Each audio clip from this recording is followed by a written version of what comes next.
దువ్వాడ శ్రీనివాస్ కుటుంబ పంచాయతీకి end card పడట్లేదు. దువ్వాడ శ్రీను ఇంట్లోంచి బయటకు రావట్లేదు. ఇంటి ముందు నిరసన చేస్తున్న వాణ్ణి వెనక్కి వెళ్ళట్లేదు.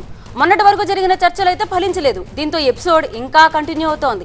మరోవైపు ఇంత వివాదం నడుస్తున్న దివ్వాల మాధురి వరలక్ష్మి పూజ చేయడం ఇక్కడ చర్చనీయాంశమైంది. శ్రీకాకుళం జిల్లా టెక్కలిలో దువ్వాడ వాణి నిరసన దీక్ష 9వ రోజు కొనసాగుతోంది. తన కుమార్తెలతో కలిసి దువ్వాడ శ్రీనివాస్ ఇంటి ముందు టెంట్ వేసుకుని కూర్చున్న ఆమె తమను ఇంట్లోకి రానివ్వాలని డిమాండ్ చేస్తున్నారు. తాను బయటకు వెళితే వాణి ఎక్కడ బలవంతంగా ఇంట్లో ప్రవేశిస్తుందో అన్న అనుమానంతో శ్రీనివాస్ అసలు ఇల్లు విడిచి బయటకు రావడం లేదు. అయితే గొడవలు నాపేందుకు మధ్యవర్తులు చేస్తున్న ప్రయత్నాలు ఫలించడం లేదు. ఒక్కొక్కరు ఒక్కో తీరును ఉండడంతో సమస్య పరిష్కారం చాలా జటిలంగా మారింది.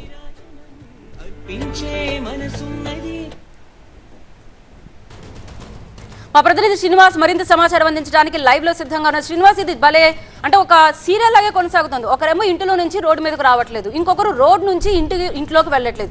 ఇదంతా పక్కన పెడితే అసలు ఈ వివాదానికి ముందు ఇన్స్టాగ్రామ్ ఫాలోవర్స్ 1600 ఉన్నారు మాధురికి. కానీ ఇప్పుడు 38,000 దాటేశారు. ఊరుకుంటే ఒకవేళ నిజంగా ఒక బిగ్ బాస్ టార్గెట్ గా పెట్టుకున్నట్టే అనిపిస్తోంది. అంత ఫాలోవర్స్ పెంచుకోవాలన్న టార్గెట్ కనిపిస్తుంది. అసలు ఎవరెవరు ఏం కోరుకుంటున్నారు? శ్రీనివాస్ అయితే అసలు బయటకు వచ్చారా అసలు ఇప్పటి వరకు?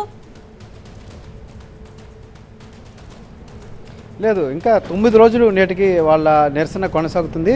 ఇప్పటి వరకు కూడా శ్రీనివాస్ ఇంటి లోపలికి పరిమితం అయితే అతని భార్య వాణి, కుమార్తెలు హైందవి, నవీనాలు ఇంటి బయట ఆ కార్ పార్కింగ్ షెడ్లోనే పరిమితమైనటువంటి పరిస్థితి. అయితే నిన్న కొంత అలజడి ఇంటి దగ్గర నెలకొని ఉంది. ఎందుకంటే ఎప్పుడైతే వీళ్ళు తలుపులు బ్రేక్ చేశారో, మెయిన్ సింహద్వారాన్ని బ్రేక్ చేశారో, అప్పుడే ఆ మొత్తాన్ని కూడా ఐరన్ రాడ్స్తో దాన్ని లోపల నుంచి వెల్డింగ్ చేసేసి టోటల్గా క్లోజ్ చేసేసారు. అప్పటి నుంచి కూడా ఈ యొక్క హౌస్కి ముందు భాగంలో ఉన్నటువంటి వెస్ట్ ఫేసింగ్ డోర్నే దువ్వాడ శ్రీనివాస్ ఏవైనా పని వాళ్ళు కానీ లోపలికి వెళ్ళాలన్నా, ఎవరైనా రావాలన్నా చేయాలన్నా ఆ వెస్ట్ ఫేసింగ్ డోర్ మాత్రమే ఉపయోగిస్తున్నటువంటి పరిస్థితి. వీళ్ళంతా కూడా బ్యాక్ సైడ్ ఉంటున్నారు. సో ముందు నుంచి ఎవరు ఎంట్రీ అవుతున్నారు, ఎవరు వస్తున్నారు, ఎవరు వెళ్తున్నారో తెలియని అయోమయం నేపథ్యంలో నిన్ననైతే కొంత మళ్ళీ వాణి ముందు డోర్ దగ్గరికి వచ్చి కాసేపు అక్కడే స్టే చేయటం కూడా జరిగింది. అయితే మరోవైపు 4 బౌన్సర్స్ని కూడా దువ్వాడ శ్రీనివాస్ లోపల పెట్టారు అని చెప్పి కూడా దానిపై కూడా కొంత వాణి అభ్యంతరం తెలిపారు. ఈ నేపథ్యంలో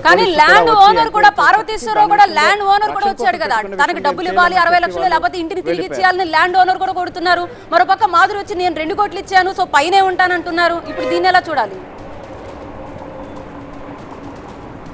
ఎస్, అవేవి కూడా అలాగే కంటిన్యూ అవుతున్నటువంటి పరిస్థితి. దేనికి కూడా కన్క్లూజన్ కానీ ఎండ్ కార్డ్ కానీ పడినటువంటి పరిస్థితి లేదు. ఎవరి వాదనలు వాళ్ళు వినిపిస్తున్నారు, ఎవరి బెట్ మీద వాళ్ళు ఉన్నటువంటి పరిస్థితి కనిపిస్తుంది. అటు స్థలం ఓనర్ పార్వతీశ్వరరావు కూడా వీళ్ళు గనక ఎండ్ కార్డ్ ఇవ్వకుంటే నేనే ఎంటర్ అవుతాను, తలుపులకి తాళం వేసి స్వాధీనపరుచుకుంటాను, నాకు ఇంకా 60 lakhs దువ్వాడ శ్రీనివాస్ నుంచి స్థలానికి సంబంధించి రావాల్సి ఉంది అని చెప్పి ఆయన చెప్పారు. దానికే కట్టుబడి ఉన్నారు. ప్రస్తుతం ఆయన కూడా ఏం జరుగుతుంది అనేటువంటిది పరిశీలిస్తున్నటువంటి పరిస్థితి. అయితే వీళ్ళు మాత్రం ఇటు వాణి కావచ్చు, అటు దువ్వాడ శ్రీనివాస్ కావచ్చు, ఏమాత్రం కూడా బెట్ మీదే ఉన్నారు. ఎవరు కూడా తగ్గినటువంటి పరిస్థితి. మరోవైపు మాధురి చూసుకుంటే మాధురి కూడా హాస్పిటల్లో డిశ్చార్జ్ అయిన దగ్గర నుంచి విశాఖలోనే ఉన్నారు. విశాఖలో ఉంటూ ఆమె ఎక్కువ రీల్స్ చేస్తూ హడావిడి చేస్తున్నటువంటి పరిస్థితి, దాంట్లో చిల్ అవుతున్నటువంటి పరిస్థితి. ఈరోజు వరలక్ష్మి వ్రతం కావడంతో ఈరోజు ఇన్స్టాలో వరలక్ష్మి వ్రతం పూజ చేసుకుంటున్నటువంటి రీల్ని కూడా పోస్ట్ చేస్తున్నటువంటి పరిస్థితి కూడా ఉంది. Right, thank you Srinivas details అందించినందుకు.